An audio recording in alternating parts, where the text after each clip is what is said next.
Konečná stanice, mateřská škola. Děcka moje milé, tak my už tu máme ty školáky budoucí. A poslouchejte, to není jenom tak, pojďte za mnou blíž. Pes a kočka ti se mají, celý den si jen hrají.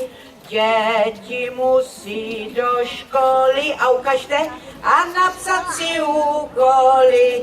A já už tu mám, vás si vezmu, vás velké holky. Vy mi podržíte nástěnku, pojďte sem na trávník.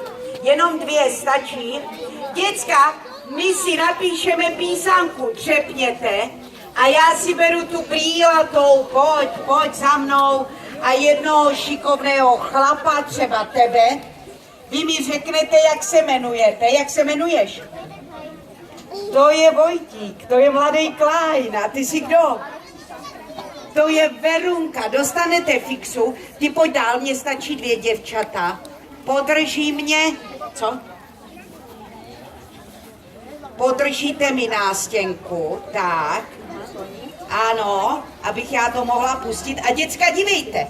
První řádek jsou čárky, potom je tady takový slimák a jedničky. Až my si třepneme, ať je na ně vidět. Zatleskejte.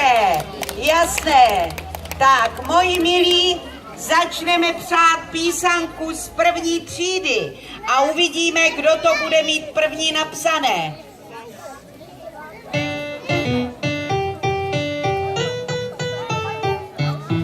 Nesmíš šápat jako kočka, místo slov pršet jak pes.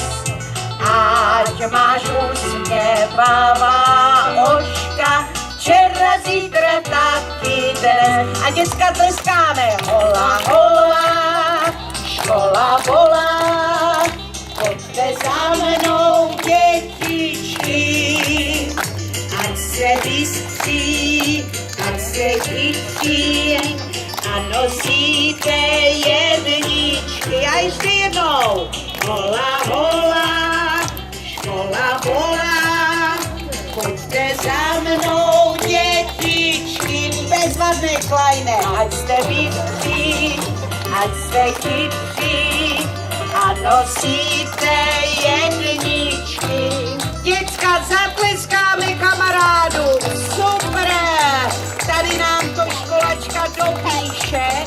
Já beru nástěnku a všichni dostávají lízátko. Zatleskáme.